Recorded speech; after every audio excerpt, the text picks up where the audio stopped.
proud of myself for being late. Can't do that. But how many people could stick that particular landing? Not necessarily the University of Tennessee, though, with this coaching search. It has been bad. We were supposed to have a coaching hire by yesterday afternoon. We still don't have one. It's been extended to Friday. But the original report was Tuesday afternoon, and now you're extending it to Friday. The top coaching candidate, Chad Morris, has found his way to being a Razorback. Apparently, Philip Fulmer is still trying to talk T. Martin into being a head coach, which I think we should give up the ghost on that one already. None of these things is working as planned. But again, the fact that Mark Emmert has anything to say about organization and about chaos is humorous to me, given the number of NCAA investigations that have turned into fiascos. The NCAA has not been great at investigating, which is their job, and they haven't been great at punishing after investigating, which is also their job, right? Like, when you look at what actually ultimately took down Rick Pitino at Louisville, wasn't the NCAA at all. It was that the FBI got involved, right? And you had all of these shoe deals going on, and apparently either the NCAA never knew or they weren't able to stop it. Again, the FBI got involved, the investigating body that has done the most damage to NCAA schools who have been cheating. And I use quotes on that one just because, I mean, the rules are set up so that you don't have competitive advantages in recruiting. But, I mean, let's be honest. There are certain schools that have those competitive advantages anyway. The investigating body that has done the most work to catch schools who have been cheating in the 21st century is not the NCAA, it's the FBI. And I have to wonder at some point if why don't we just have a sports branch of the FBI? Because the FBI has done a pretty fantastic job of finding corruption in sports and adequately dismantling it. Granted, once the FBI gets involved in something, it's got to be very, how should I say this? Well, once the FBI gets involved in something, it's got to be criminal for them to be involved, right? Like, the FBI doesn't just float down and just start dispatching justice. But that's even worse to me. This does not excuse the NCAA at all. That things got to a criminal level and the NCAA had not begun to investigate some of these things. It's not a good look.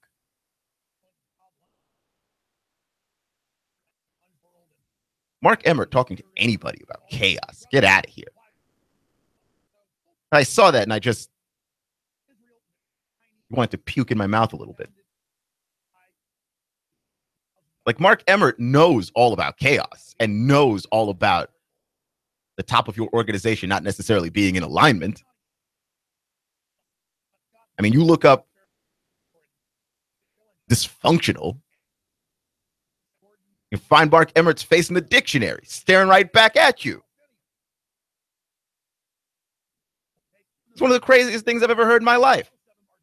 Clutch with Keon Rose here on Nooga Radio Sports, here on 92.7 FM.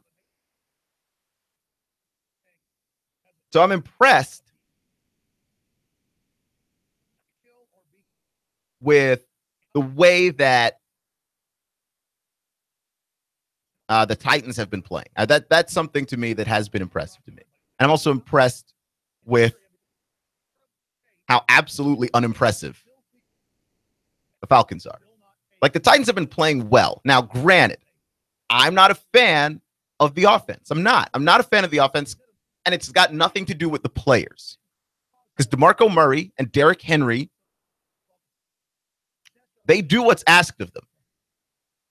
And Marcus Mariota, to me, looks very promising. And to the point where I think I'm willing to now say, of the quarterbacks in that draft class, I believe Marcus Mariota is the best one. Right?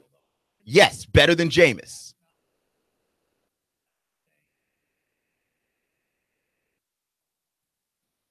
Better than Jameis. Because Jameis has been up and down. Jameis has been streaky. And Jameis has had a better team, I thought, to start off with. Right? I think the Titans are a better team now. But I thought that Jameis had a better Bucs team than Marcus had a Titans team. I think the Titans and their GM, Greg Robinson, have done a fantastic job of building the team. But I think the situation that Jameis originally started in was better. And also, I think that Jameis, this year, Jameis has got more weapons to throw the ball to. I think Jameis has got a nice running game with Doug Martin.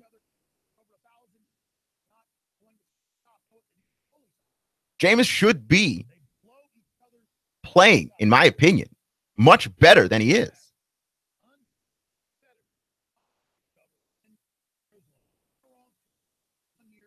I believe so. And I think out of that draft class,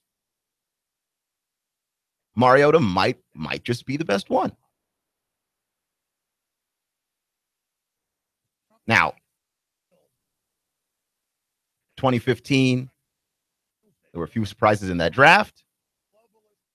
At quarterback that popped up, I don't think that anybody necessarily saw coming. But when you look at what the Titans have been able to do, even with their offense being hampered in a variety of different ways by the coaching staff, they're still able to score. And when you watch them get desperate, when you watch the Titans get desperate, that to me is the time where it's most exciting to sit down and watch them play offense. Right? When they're down 9 early in the fourth quarter, and it becomes very apparent they need to score a touchdown.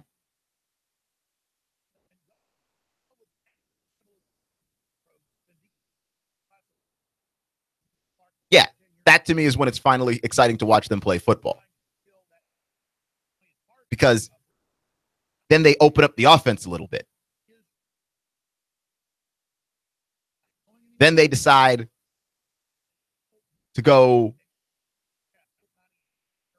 down the field a little bit more, take some shots down the field. Granted, I still am a little concerned that at this date in Marcus Mariota's career, his favorite receiver is Delanie Walker. I mean, Delanie Walker is a great tight end, okay? And I say that because he has been consistently on many days for the Titans, the offense. Like, that's a talented dude there, Mr. Delanie Walker.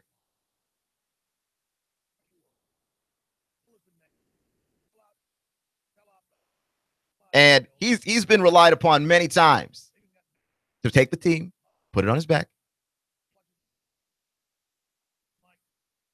But I'm just wonderfully weirded out by that. You could make the strong argument in that draft class, by the way, that Derek Carr is actually the best quarterback that came out of that draft. But I would say that Derek Carr has regressed this season. I would say that. Now, part of that is due to injuries. I do think that the injuries are stacking up on him, and I think Marcus Mariota has suffered a couple of injuries himself. I think he's either dislocated the ankle once and then broke it. He's taken a couple of hits that have hurt him, and Derek Carr played with his back broken this season. Okay, that's an incredible feat of toughness. And it's not like the Raiders are out of the playoff picture, because the AFC West is hot garbage. The Chargers started slow. The Raiders have been up and down. The Chiefs started hot and have come back to the pack. And the Broncos are just terrible. But I mean, Derek Carr could still find himself in the postseason, which again is why it would be a shame if somehow the Titans didn't make it. But Marcus Mariota to me is like clearly the best quarterback in that draft class. Like if I had to take a guy now, he'd be the guy that I took. Because other guys in that draft, Bryce Petty, who hasn't been able to see very much playing time because he hasn't been very good. Brett Hundley, who's now getting some playing time now that Aaron Rodgers is injured. And by the way, Brett Hundley is playing well above expectations.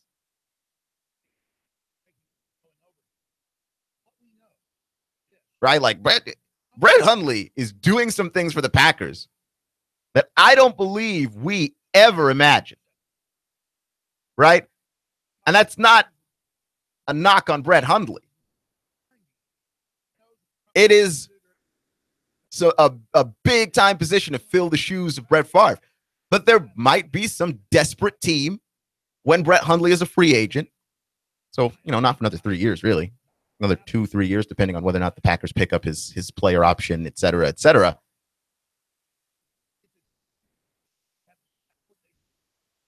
But Brett Hundley is showing that he's got the capability to be at least the solid backup in the NFL. That he gets tossed in there. He's asked to do a lot of things on a team that, let's be honest, is limited. The Packers are limited. Aaron Rodgers far powers that team beyond where they should be. But their offensive line's not good. Their running game is not good. And they have a number of wide receivers who are solid, but wouldn't be number one, number two guys on other teams, right? Like outside of Jordy, who do you have on that team? What other receiver on that team is even worth your time? So yeah, I give big props to Brett Hundley for pulling it together and generally leading a team that I assume can only be led by Aaron Rodgers. Right? Like my argument for Aaron Rodgers being currently the best quarterback in the league is the rest of that team. Right? And like the argument to be made for Andrew Luck, by the way, when people talk about Andrew Luck and how good he was, and then, the backlash started and everyone went, oh, look, Andrew Luck, he's overrated. Like, but no, the argument for Andrew Luck is the Colts when Andrew Luck is not playing.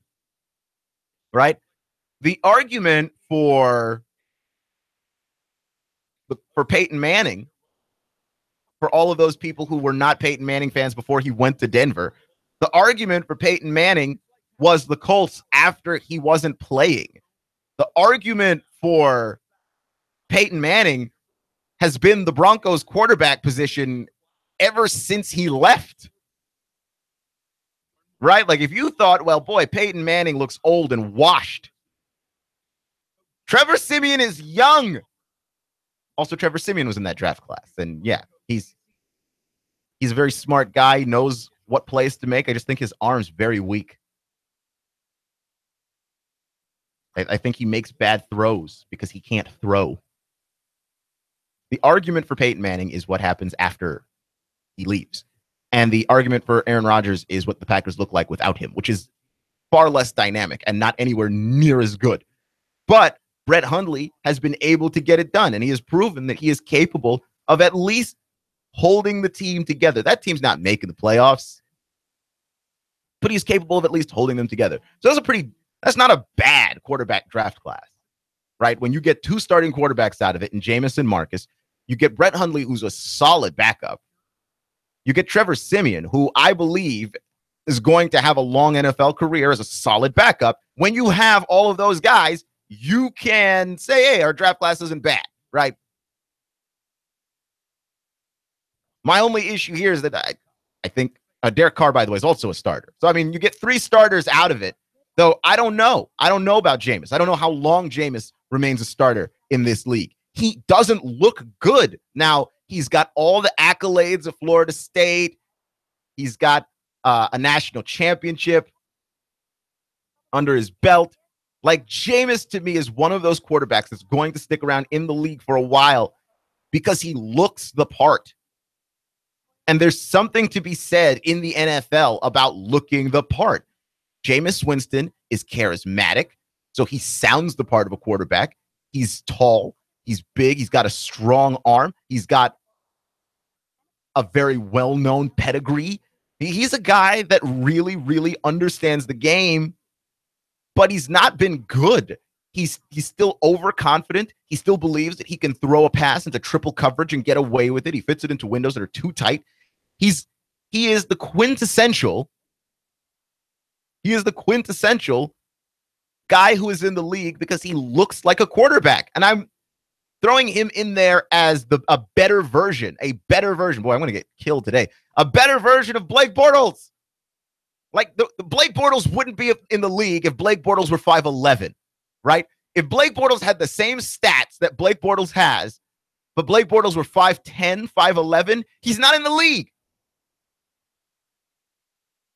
Right? We already saw what the Bills tried to do, tried to get Tyrod Taylor up out of the paint. And Tyrod Taylor is a way better quarterback than Blake Bortles is. But Tyrod doesn't look the part, right? Tyrod's kind of skinny. He's short. He's not a pocket passer. He moves around. Like, Tyrod Taylor's got way too many things going against him in terms of hitting all of the conventional check boxes of what makes a quarterback. Right? Like, Mariota, he's mobile. His offense still has to be kind of simple, but Mariota still can look like a quarterback. He can still pass on that front. Not necessarily Tyrod, but Jameis Winston passes on all of the fronts, essentially. Just looks like a quarterback. And so I think his stay is going to be a little bit longer than what most folks would get. Clutch with Keon Rose. Noog Radio, noogradio.com. The Tennessee Valley's news talk leader. Nooga Radio. Digital FM 95.3 HD4 and 92.7 FM. 3, 2, 1. Chattanooga Radio. Digital FM 95.3 HD4. 92.7 FM's news now. Keon Lowry entered the courtroom yesterday. He's accused of killing a 3-year-old girl, but he says she fell down the stairs of the Econo Lodge on Bonnie Oaks Drive and Lee Highway. Prosecutor Lance Pope told a criminal court jury that Mr. Lowry made up the story to cover for his own attack. A doctor at Park Ridge who treated the child also saying her injuries not consistent with someone who fell. There were surveillance cameras at the Econo Lodge where the girl is said to have fallen, but none of them were pointed at the staircase where it's said to have happened. Donovan Upton was arrested accused of burglary. A woman says her home was broken into and credit cards, electronics, and money were stolen from inside. Her credit card was later found to have been used at a motel nearby. Donovan Michael Upton, accused of using that credit card to rent a motel room, is also accused of possession of methamphetamine. Sean Hannity, weekdays 3 to 6. Russell Stroud, Nooga Radio News, now. Expect increasing clouds and milder weather out there through your nighttime. Could see a late shower or two, lows into the lower 50s. Now for your Tuesday, becoming breezy with showers and thundershowers marching in from the west. Highs 60 to 62. Breezy much cooler for the midweek. Highs closer to 50. Experience the magic of the holidays with Rock City's Enchanted Garden of Lights. Create your one-of-a-kind adventure with dazzling views and almost a million colorful lights. Visit CRockCity.com for all of the magical details. And I'm Swargene 12 Chief Meteorologist Patrick Cole. Traffic, news, and information. Nooga Radio. Digital FM 95.3 HD4 and 92.7 FM.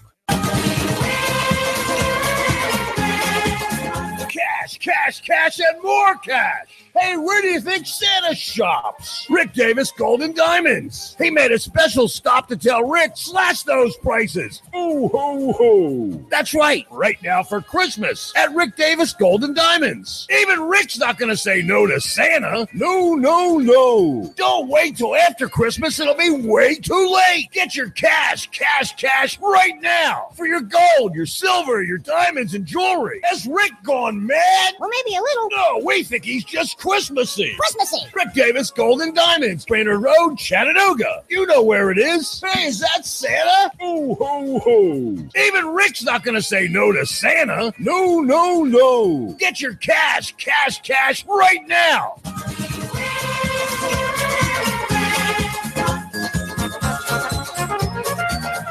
An automated nuclear missile defense system has suddenly entered into launch mode, and you are the only one who can stop it. Escape Experience Chattanooga. Your team has just been infected with a deadly virus. Your only hope? There, in an abandoned farmhouse. Escape Experience Chattanooga. Handcuffed in a maximum security prison, you have an hour to flee. Escape Experience Chattanooga. These escape scenarios and more at Chattanooga's best escape room game and team building platform. Call now. Slots are limited. Register online at escapeexperience.com/Chattanooga. Escape Experience Chattanooga. The Tennessee Valley's news talk leader. Nooga Radio. Digital FM 95.3 HD4 and 92.7 FM.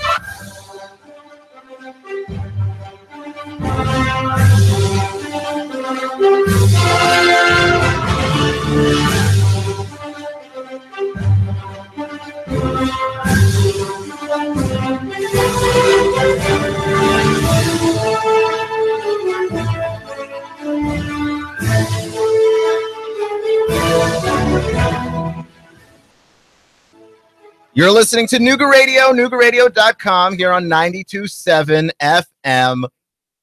Clutch with Keon Rose. I'm Keon Rose, and I have a question, right, as we start to lead up to all of these bowl games. And I didn't get the game set up for today, because I got to come up with some really crazy, some wild bowl game names so that we can play bowl game or not a bowl game. Bowl game or not a bowl game. I think I might actually invite my brother to do that one, because he doesn't watch enough college football, and I think that would be absolutely hilarious, because bowl game or not a bowl game, where I just come up with some fake bowl games. I try and mix them in with the real bowl games, and then you have to guess which bowl game is a bowl game or not a bowl game. You can call in and do that one. So Baker Mayfield, scary dude. Kelly Bryant, scary dude. Which opponent is the tougher road to the college football playoff, like to the national title? I was going to say SEC title, because if Georgia and Alabama wind up in the SEC title game, then they will be doing they'll be playing the SEC title game we thought we were going to get. Right? Like that's the thing. That we thought we were going to get Georgia, Alabama in the first place, before Auburn came in and changed the entire story. Before Auburn came in and flipped the whole script. My thing is too, and this is how weird trying to choose who the best teams are in college football are via committee. If Alabama had beaten Auburn and played Georgia in the title game, right? Let's say Georgia beats Alabama. Does Alabama still get in? Right? Like everything else happens that ends up happening, right? So, Clemson still beats the brakes off of Miami. Ohio State still beats Wisconsin. If Alabama's actually in the title game and they lose, do they still get in? I'm not actually sure about that. And I think that losing to Auburn helped them in a way. Like if you were going to lose, that was the L to take. That's the one that looks less bad. Because there's always some level of reaction with this committee. There's always some level of that where, yeah, if you lose earlier rather than later, the committee tends to take your loss into consideration and into the greater context a little bit better than if, say, you just lost. And I think Alabama makes it to the SEC title game and say they lose to Georgia, which I have no idea how that would have played out now. The way that Georgia was able to manhandle Auburn in the fourth quarter, I have no idea how that game would have played out now. I'm actually very interested and excited to know. Get in. Like, that's not an obvious answer. So now Alabama's in and Georgia's in. If you're Alabama and you're looking down a barrel at Clemson, would you rather have Oklahoma or would you rather have Clemson? And I would say the same thing for Georgia. Who's got the tougher non-SEC opponent in this playoff? Right? I think it might be Clemson. I don't think that Clemson is necessarily the number one team in the nation. Like, I think that we wound up there based on the rankings, and Clemson initially found themselves at the top. I don't think that anybody suspected that Clemson would destroy Miami the way that they did. I actually thought Miami was going to win that game. So, yeah, go ahead and figure that one. I was just very wrong about that. But I do think that Clemson has an incredible defense, and it travels well, and it carries well. And that's something that matters, right? When you get into these playoff situations. And I think that the longer we have a college football playoff, and I do think it's going to get expanded. Whether or not that's a good idea is, quite frankly, a different conversation for a different day. But I do think that the playoff does ultimately get expanded to something around 6 or 8 teams. And I do think that the more you end up with playoff scenarios rather than one-off games, the more that defense is going to matter into the equation. And I could say this for Georgia, and I can say this for Alabama, I can say this for Clemson, but not necessarily Oklahoma, which is that their defenses are elite level defenses. And I'm not taking any shots at Oklahoma's defense. Oklahoma's defense is good, but it's not on par with the other 3 defenses represented in the college football playoff. Clemson has one of those elite defenses. When I watched Clemson play Auburn earlier in the season, and they sacked Jarrett Stidham like 9-10 times in that game, they had a whole season's worth of sacks in one game against a team whose offensive line is not bad, against a quarterback who played very well for much of the season. And they just beat him up. I'm impressed by Clemson's defense. I'm impressed by what Clemson was able to do to Miami. I mean, part of it was it just felt like Miami didn't show up to the game. But the other part of it is Miami is mostly a running football team, right? Like, their quarterback is responsible in large part for carrying the ball. And I think that Miami got exposed in that game more so than they didn't show up. And their one-dimensionality came back and bit them in the rear end. You just can't be a one-dimensional team playing Clemson. This is where I worry about the SEC schools rolling up on Clemson, and I worry about Alabama if you roll up on Clemson. Is if you roll up on Clemson and you don't have the kind of offense that if Clemson takes away your best punch, what do you go to next? You're going to have a long, awful day playing that school, right? I do think that Alabama is more equipped to be multidimensional than is Georgia, right? And that's only because this concept that Jake Fromm, Georgia's quarterback, has been capable of pushing the ball down the field, of pushing the tempo upfield, of making great throws in high volumes, because they didn't ask him to do it in high volumes this season, right? Like, the typical Jake Fromm stat line was 9 of 11. Typical Jake Fromm stat line, 7 of 9. Okay. Like, you know, I forget which game it was that I saw that Georgia went kind of crazy, and Jake Fromm had 13 of 14 passes. You know, like, he's capable of being an elite level college quarterback. I still think that Georgia is hesitant to ask him to do that in his freshman year, albeit now at the end of his freshman year.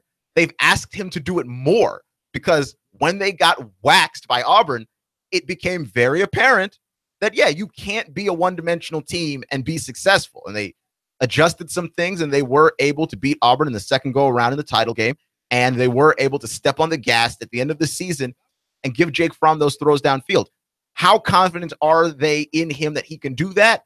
I don't know. And I don't think that they're confident enough in him to do it with Clemson just yet, right? I think Oklahoma is the perfect opponent for Georgia, given that their defense is good, but it doesn't feel suffocating, okay? It doesn't feel unbeatable. Like when you watch teams on the wrong side of Alabama, when Alabama's healthy, right? Because Alabama hasn't been healthy, and that's the other issue there. You can catch teams on the wrong side of Alabama, and you see them struggling, and they just get into this cycle where their plan was to run the ball, and now they have to throw the ball, but the more they throw the ball, the more turnovers they commit, which means, ironically, they have to throw the ball some more. When you get yourself in that situation, when you find yourself in that cycle,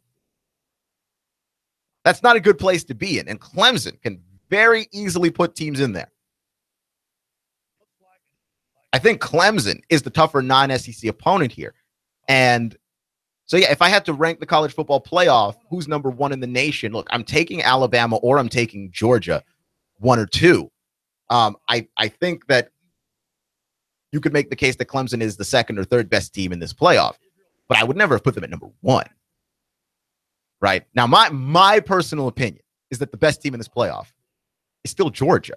And I understand the craziness of somehow having Alabama third, because that would be where I would put it. I would have Georgia 1, I'd have Clemson 2, I'd have Alabama 3 if I were ranking such things, and then Oklahoma would be 4. The reason why I would have Alabama 3 is the injuries. Clutch with Keon Rose here on Nooga Radio and NoogaRadio.com on 92.7 FM. The injuries. Alabama has not been healthy. Right? Like, say whatever it is you want to say. Alabama has not been healthy, especially on the defensive side of the ball, which is one of the reasons why they look so vulnerable, is they look like a team you can score on. And when was the last time you said that about Alabama? Now, I do think Alabama will wind up being more healthy in time for their matchup with Clemson. By the time all of that stuff happens, there will have been enough time of not playing football for some of these guys to return to the lineup that have been missing all season long for the Crimson Tide. And I think that that is going to give them a legitimate chance to beat Clemson in a way that if they were to play right now today, I take Clemson. But because there's some time, because there's a break, I'm going to give the edge to Alabama. Like, if you give them time to get healthy, if you give a Nick Saban team time to game plan, they are overwhelmingly better than you. And we've seen this time and time again with Alabama, right? Like the year that they played LSU 3 times, right? They played LSU in the season, and then they played LSU in the SEC title game, and then they played them in the national championship game. And the way they played in the title game, I thought, boy, I think they're going to have a tough time beating LSU. And they get to the title game, it's not even close. You cannot give Nick Saban time to game plan for a team like that. It's horrific what happens when he has time to game plan for a team like that. Just destroys them. Right? Like this is the issue with the college football playoff. Right? It actually levels the playing field for a lot of teams against Alabama. Right? Like, if Alabama makes it to a national title game again, and we saw what happened with Clemson last year, and we'll see what happens again this year. But these games are going to wind up, these national title games are going to wind up being a whole lot closer, right? Rather than the games that we saw where Alabama had forever to game plan against LSU, and Alabama had forever to plan against Notre Dame, and they had forever to plan against a lot of teams. You give Nick Saban that much time, it's a wash, okay? It's a wrap, my dude. He's not going to lose when he's got time. Right? Like, that's the one comic book joke. Let me make a comic book reference here, and you're just gonna have to keep up. But right, like, that's the reason why Batman is in the Justice League, right? The Batman is a guy that dresses up as a bat. How on earth is he in the same league with Wonder Woman and Superman and all of these superpowered heroes who can fly and punch a tank through a building. The reason why he is in the same league with these people is that he is great at preparing. If you give him time to prepare, he is supposedly unbeatable, right? Like, that's the thing with Batman. Like, Nick Saban's Batman. Nick Saban is Batman. That's where I've gone with this. Because if you give Nick Saban time to prepare with that team that he has, with the defenses that he's always been able to cultivate, he's going to be incredibly difficult to beat. Period. End of story. He's going to be a tough one to beat. And how many national title games do we have to see with Nick Saban before we come to that realization? And so, yeah, you play these games out, and Saban, he's going to have less time to prepare for these national title games, right? Like, that first matchup, he's always going to have some kind of advantage. Now, I do think that there is something of a rivalry game element to Clemson and Alabama at this point, that they have played every single year as though they have been scheduled to play every single year. And with that element comes an element of surprise that, yeah, Nick Saban can prepare for Clemson all they want to, but the fact of the matter is, as familiar as Nick Saban is with Clemson, Dabo Swinney and Clemson are familiar with Nick Saban, right? Like, you just see a team every year for 3 years. You're going to develop some level of familiarity. And while I think that there is an undercurrent of thought that Dabo Swinney is not the best coach out there, and I would agree with that. I would say he's a really good coach, and I would say that he is in this new mold of coach, right? The new mold of coach is a smart guy who surrounds himself with a great staff, right? Surrounds himself with people who know the game, understand the game, listens to those people when they give him advice. But the coach himself may not be the greatest X's and O's guy. He's kind of the rah-rah, pump up everybody kind of guy. That's the kind of person that Dabo Swinney is. He's very good at animating the troops. He's very good at pumping up the troops. I like that for Dabo Swinney, right? And it's this new mold of coach because Dabo Swinney is in it. I believe Jim Harbaugh is in it. I think Tom Herman over at Texas is in it. He himself is not the greatest strategist, but he's a great recruiter. He could sell you back your own pants. He motivates very well. He draws attention to the school, right? And you could say maybe negatively, but I would say as long as you're not breaking any laws, any attention you get is good attention, right? Like Jim Harbaugh went to war over the satellite camps. You think Jim Harbaugh really, really cared about the satellite camps? Not really. Like Jim Harbaugh was just trying to get attention for Michigan. Like Tom Herman also went to war about the satellite camps. Tried to copy the Harbaugh move a little bit. You're just trying to get attention. And I think that's the way that college football coaching seems to be going. Like you just get the guy with a wild amount of charisma, just like crazy charisma, and tell that guy to lead your organization. And if that guy's smart and surrounds himself with a bunch of gifted coaches, a bunch of very brilliant offensive and defensive minds, if that guy is smart and listens to those people, he'll be successful. Right. And that's the thing I see that's missing from the SEC, by the way, as far as coaching goes, is I think we underestimate personality. Like this is the era that we are in our media. It's about personalities, right? That's the thing that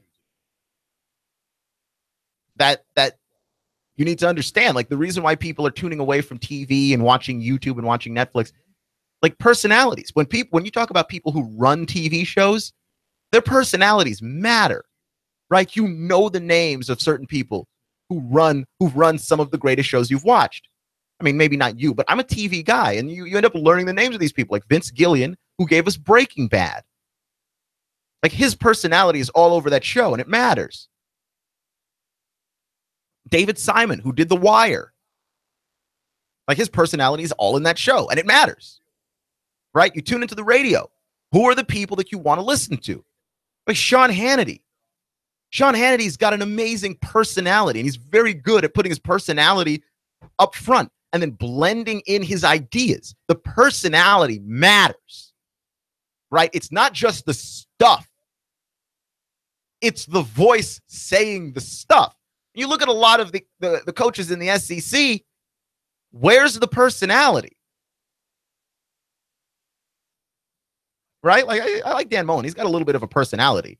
And I'm going to miss Brett Bielema, because Brett Bielema had a personality. Now, Brett Bielema, if you're going to have that level of personality, you're going to need to surround yourself with that staff that puts points on the board. You're going to need to surround yourself with that staff that builds a suffocating defense. And you're going to have to do all those things.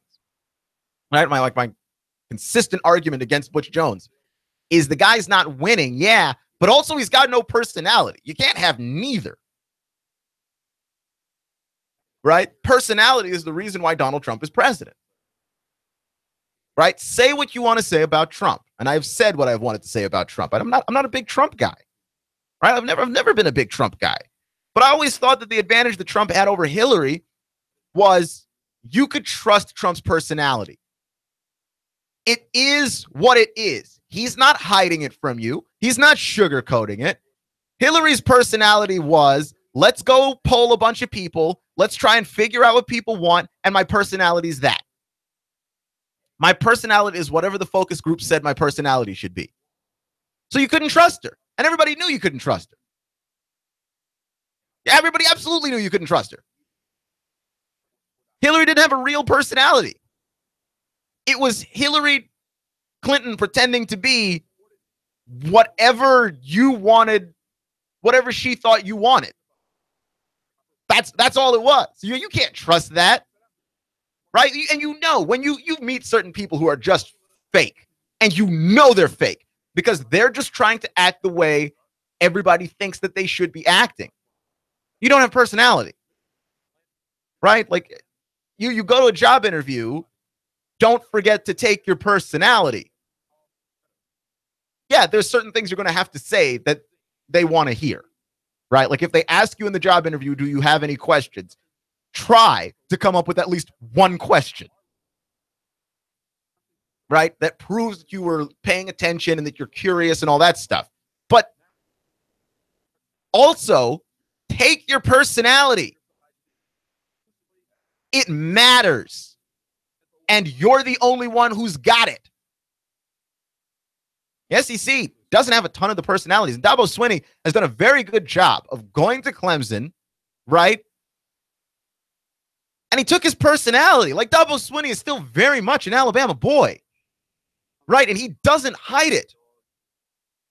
Like, some part of me wonders if the Dabo Swinney personality would ever play anywhere really outside of the South. But it doesn't matter because he's not changing it. And look, once you start winning, then people will make justifications for why your personality is great.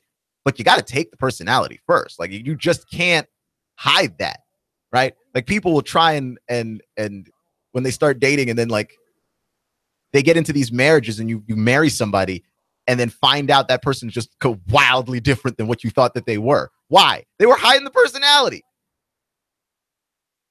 Personality matters. It matters a ton. And that's why I like Dabo Swinney and why I like what he's been able to do at Clemson. He's not the best coach, but he's got a great staff around him. And then he lets his personality cover up all the other stuff. That, and he doesn't have, like, late game decision-making snafus and all that other stuff. But, like, yeah, personality is a big part of the reason why Dabo Swinney is where he is. And it's a big part of the reason why we believe Dabo Swinney to be a good coach. It's not because he's actually this great mastermind. It's just, put it together, man. Watch with Keon Rose on Nooga Radio, NoogaRadio.com here on 92.7 FM. Thank you for joining me today. Sitting through, despite the unconventional beginning to the show. Remember, folks, it's not how you start, it's how you finish. Stay clutch. 95.3 HD4, 92.7 FM. 3, 2, 1. Chattanooga Radio. Digital FM 95.3 HD4, 92.7 FM's news now. Brazy and Lowry entered the courtroom yesterday. He's accused of killing a 3-year-old girl, but he says she fell down the stairs of the Econo Lodge on Bonnie Oaks Drive and Lee Highway. Prosecutor Lance Pope told a criminal court jury that Mr. Lowry made up the story to cover for his own attack. A doctor at Park Ridge who treated the child also said WBLZ-HD4 Udoa, W224AZ Chattanooga. 92.7 Digital FM 95.3 HD4 Chattanooga.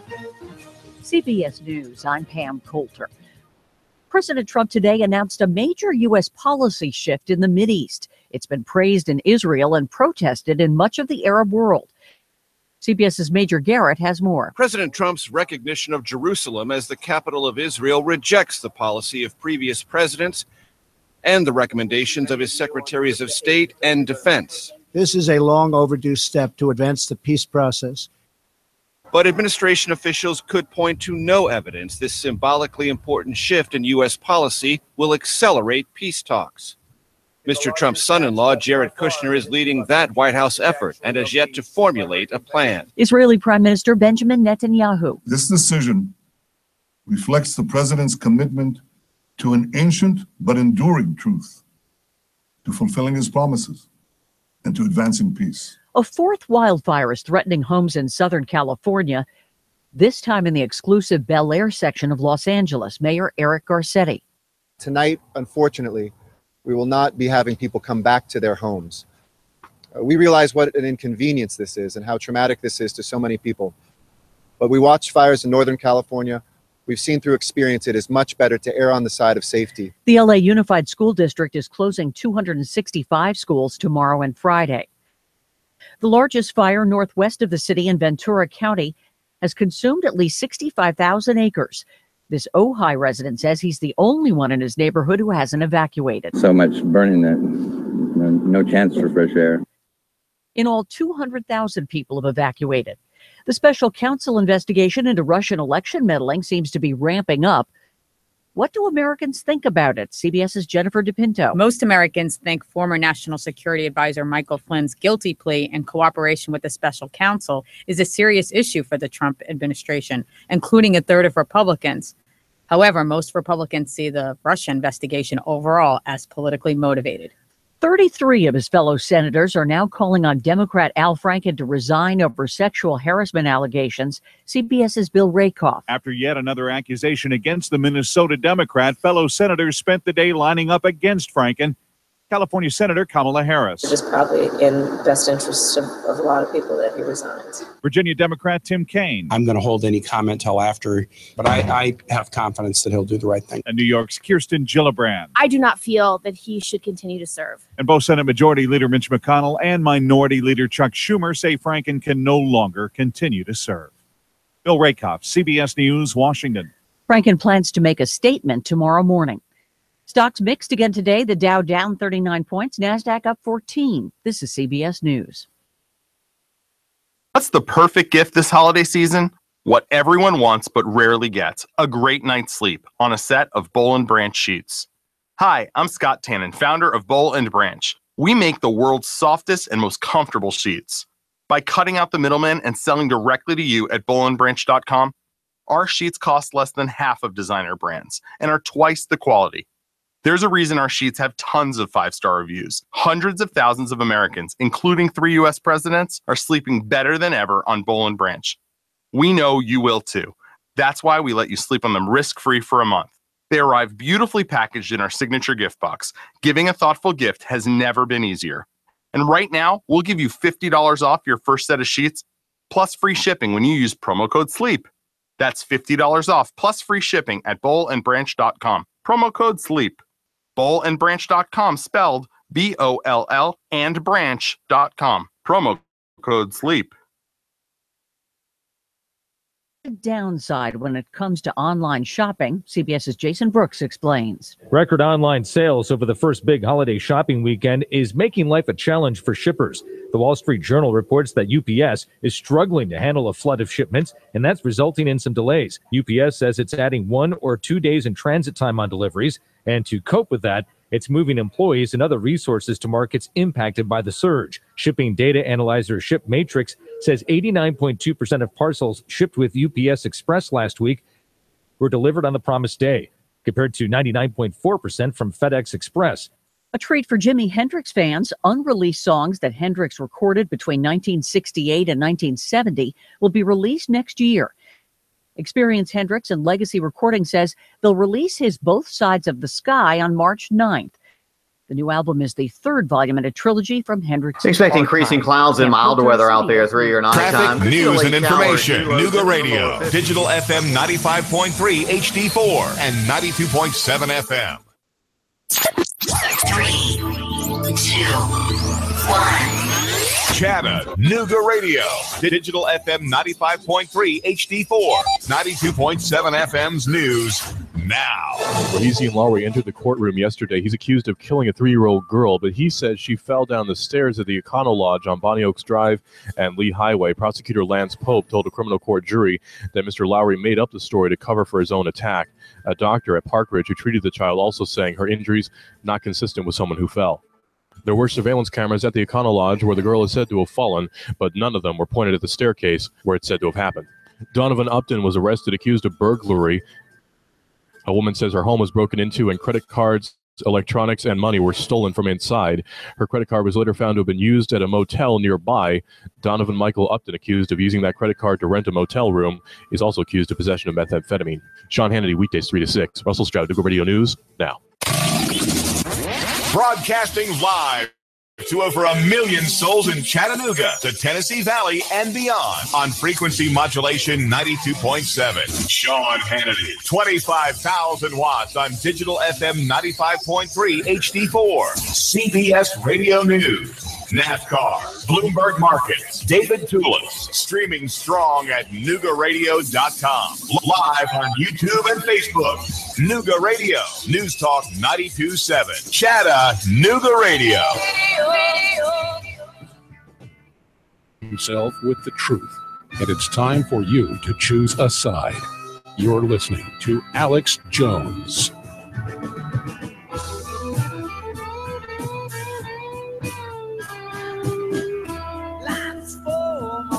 Face and hands, lines form from the ups and downs. All right, we're waiting for Trump to make his statements on moving the U.S. Embassy from Tel Aviv to Jerusalem, which just officially recognizes Israel. I mean, we say we officially do, but that's not the case. And I'm opening the phones up, people that agree, disagree with this. And I know that people that are going to disagree are going to make personal attacks on me and claim I work for the Israelis. That is the consummate, perennial, ongoing thing that's said with no proof, no evidence.